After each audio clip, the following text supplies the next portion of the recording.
Alléluia, merci Seigneur. Depuis un certain temps, j'ai à cœur d'étudier mon peuple, la Martinique, pour pouvoir un peu mieux comprendre la société dans laquelle nous vivons, la société dans laquelle nous avons été élevés, de comprendre son histoire, parce que pour pouvoir nous comprendre, il faut savoir d'où nous sortons et pour savoir aussi comment atteindre le but que le Seigneur s'est fixé pour nous. Alors je vais prendre un verset, c'est dans Job 8, à partir du verset 8. Car je te prie, interroge les générations précédentes et applique-toi à t'informer soigneusement de leur père.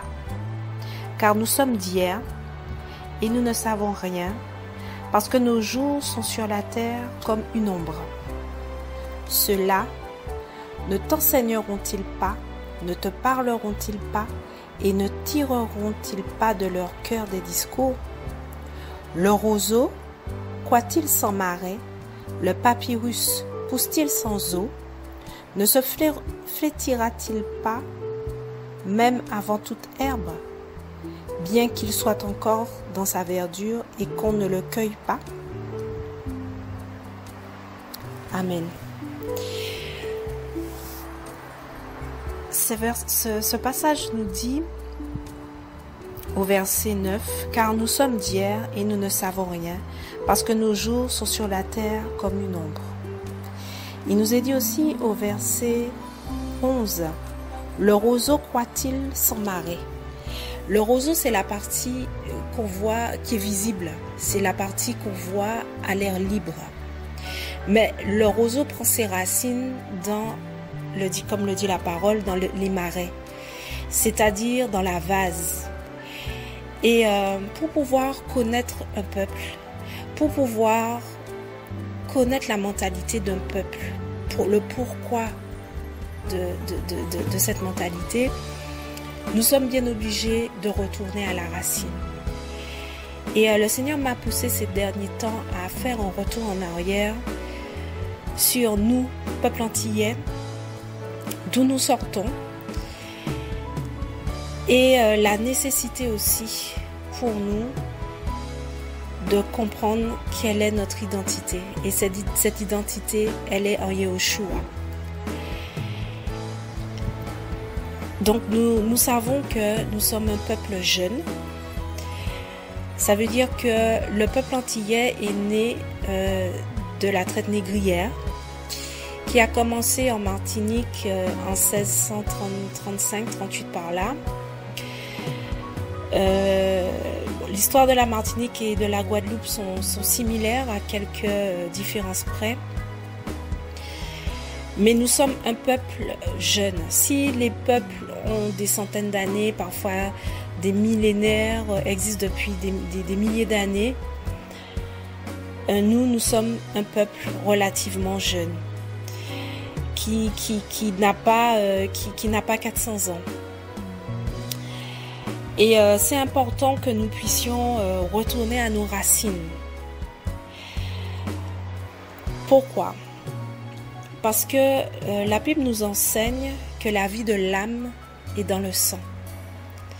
Ça veut dire qu'une société comme la nôtre, qui a eu à subir tant et tant dans le contexte de l'esclavage, a gardé aujourd'hui des stigmates dans sa chair, dans sa manière de vivre.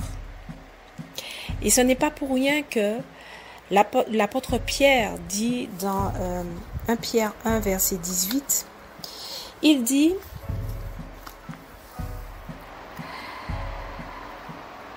Sachant que ce n'est pas par des choses corruptibles, comme l'argent ou l'or, que vous avez été rachetés de votre vaine manière de vivre, que vos ancêtres vous avaient transmise. » Ça veut dire qu'il y a un héritage. Qu'on le veuille, qu'on ne le veuille pas, qu'on ait conscience, qu'on n'en ait pas conscience, il y a une vie qui vient de nos ancêtres, qui nous a été transmise et qui même après la conversion subsiste. C'est la vie de la chair, tout simplement, qui diffère d'un peuple à l'autre en fonction de son histoire et qui conditionne une société, qui conditionne une façon de penser, qui conditionne une façon d'appréhender les situations. Et on ne parle même pas après des familles particulières, des éducations aussi qui sont particulières. Mais le tronc commun, c'est le peuple d'où nous sortons. Et je pense qu'il est important de revenir à nos racines pour nous comprendre. Le Seigneur m'a guidée à revenir à ces racines-là parce qu'il y a des choses dans ma propre vie que le Seigneur m'a permis de voir, de découvrir. Et il m'a poussé aussi à comprendre qu'elle venait de mes racines. Et donc j'ai à cœur vraiment de partager ça avec nous parce que le Seigneur nous a sauvés. Quand il nous a sauvés, il nous a rachetés. Comme le dit l'apôtre Pierre, de notre vaine manière que nous avons hérité de nos pères. Et la parole nous dit aussi que le Seigneur nous a transportés dans le royaume du Fils de son amour. Or, dans nos membres, il y a des passions qui nous combattent. Dans nos membres, il y a des habitudes, des structures de pensée qui nous habitent, parfois même sans que nous ne le voyions, nous n'en ayons vraiment conscience. Et le problème, c'est que la chair et le sang ne peuvent pas hériter du royaume. Ce qui fait partie du corruptible ne peut pas hériter de l'incorruptibilité. Donc, ça veut dire que les choses qui appartiennent à la chair, si nous les laissons prospérer dans notre chair, ne pourront pas rentrer dans le royaume des cieux. Ne pourront pas rentrer même dans le fonctionnement du royaume, même sur terre. Ça veut dire que même si le Seigneur, il a à cœur de faire une œuvre avec ses enfants, la mentalité, la façon d'appréhender les choses, d'approcher les choses, de les voir, peuvent être un frein, un obstacle à ce que Dieu veut faire. Tout simplement parce que ce sont des pensées qui sont étrangères au royaume. Nous pouvons le voir dans Éphésiens 4 au verset 17.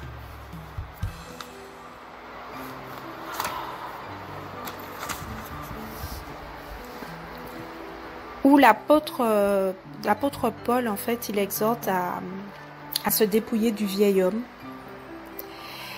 Et il dit, donc Éphésiens 4 à partir du verset 17, il dit: « Voici donc ce que je dis et ce que j'atteste dans le Seigneur. C'est que vous ne marchez plus comme le reste des nations qui marchent dans la vanité de leurs pensées, ayant leurs pensées couvertes par les ténèbres, étant étrangers à la vie d'Élohim à cause de l'ignorance qui est en eux, à cause de l'endurcissement de leur cœur.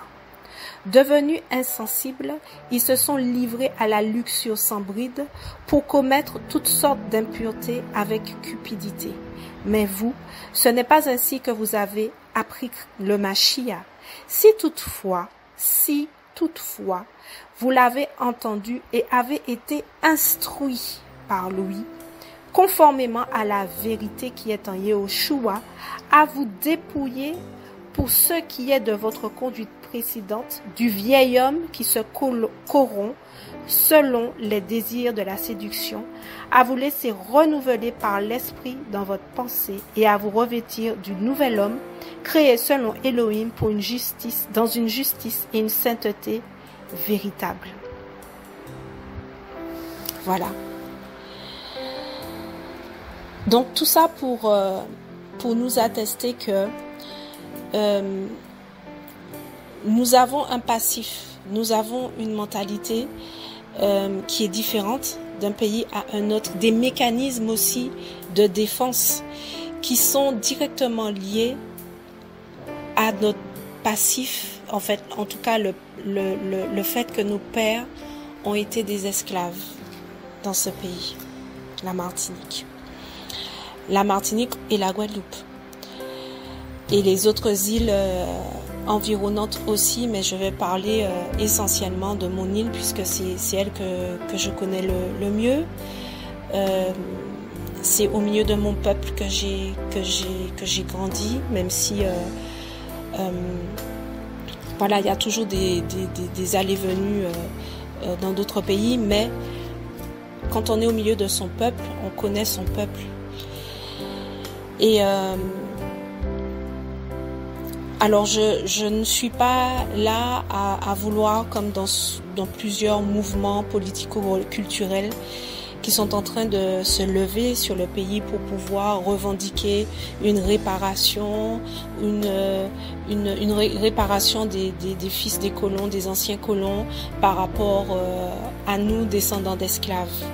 Je crois que le Seigneur, c'est un Dieu de justice et il rendra à chacun selon ses œuvres. Parce que, certes, nous avons de côté les colons qui ont réduit en esclavage les esclaves, donc venus d'Afrique. Les esclaves ont été arrachés de leur culture, de leur famille, de leur spiritualité à l'époque, pour pouvoir arriver dans un territoire où il y a eu des abus de toutes sortes, des abus physiques comme des abus mentaux, et qui aujourd'hui donne un peuple jeune qui n'a pas 400 ans et qui vit aujourd'hui donc des suites de l'esclavage. Il y a eu aussi la période post-esclavagiste qui a aussi laissé des traces. Mais ce que je veux dire, c'est que donc il n'est pas question d'exercer une justice par nous-mêmes. Parce que, tout simplement, parce que le Seigneur, c'est lui qui est le témoin des âges. C'est lui qui a été le grand témoin de ce qui s'est passé depuis les captures d'esclaves en Afrique jusqu'à leur venue ici. Toutes les exactions qui ont été faites, il les a vues, il les a entendues. Et tôt ou tard, il y aura aussi une justice afin que chacun soit devant la responsabilité de ses propres actes. Parce qu'une chose aussi qu'on ne dit pas, c'est que l'Afrique, au moment où la traite négrière, en tout cas la traite négrière concernant vers les Amériques, l'Afrique n'était pas un pays où voilà, les petits Africains étaient comme ça, voilà, tout petits chez eux, et puis on est venu, et puis on les a réduits en esclavage.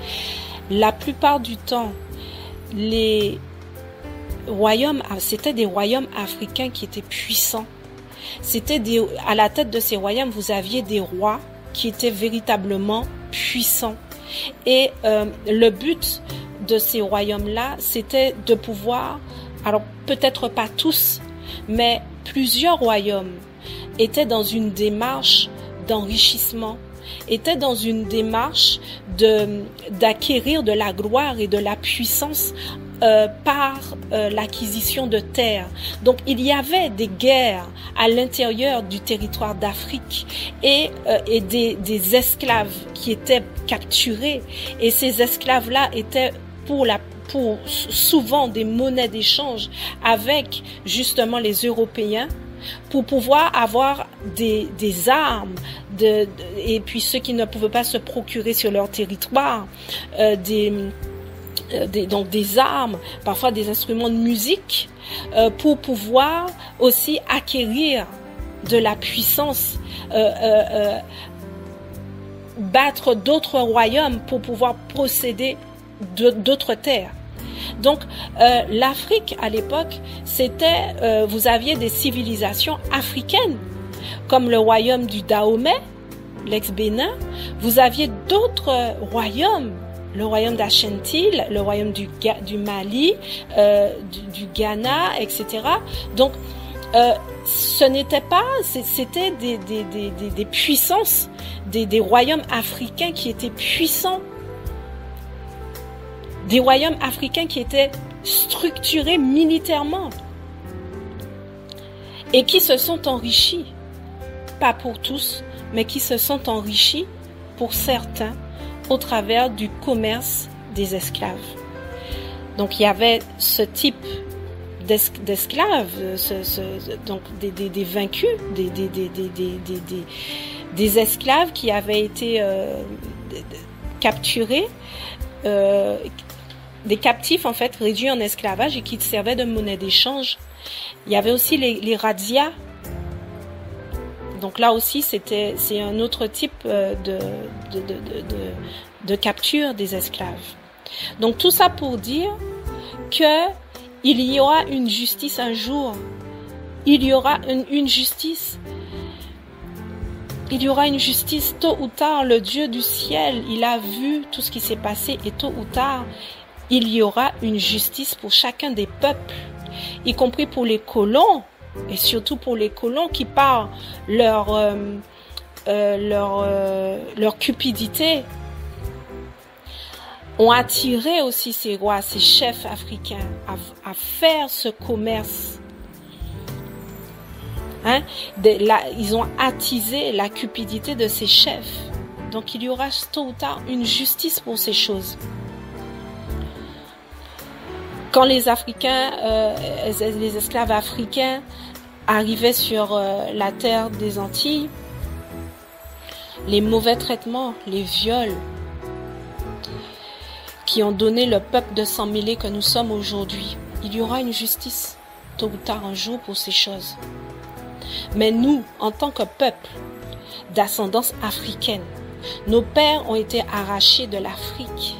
Cela a été des souffrances déjà, dans un premier temps. Et une fois arrivés sur la terre des Antilles, ils ont encore subi des mauvais traitements qui ont laissé des traces indélébiles et une structure sociétale que l'on peut voir jusqu'à aujourd'hui, que ce soit dans les familles, que ce soit dans tous les secteurs de la société, on voit ces vestiges qu'a laissé l'esclavage. Et il est important pour nous, en tant que chrétiens, d'avoir conscience de cet héritage, parce que nous ne pouvons pas rentrer dans le royaume avec ces choses qui sont comme la lie au fond d'une bouteille de vin. C'est-à-dire, ce sont des choses qui sont là, qui sont latentes, mais qui sont là. Alors qui ne se manifestent pas de la façon comme au temps de l'esclavage, bien que ces choses se manifestent aussi, mais qui prennent une autre forme.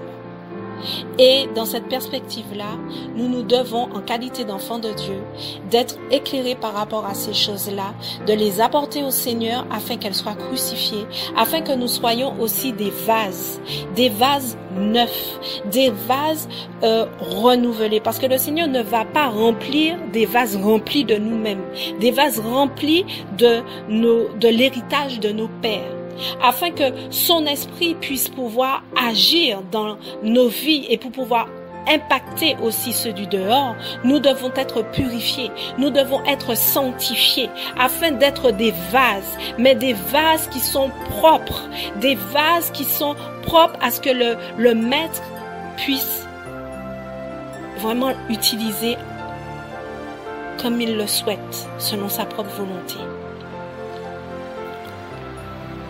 Voilà pourquoi il est important que nous puissions retourner à l'histoire, comprendre le peuple que nous sommes.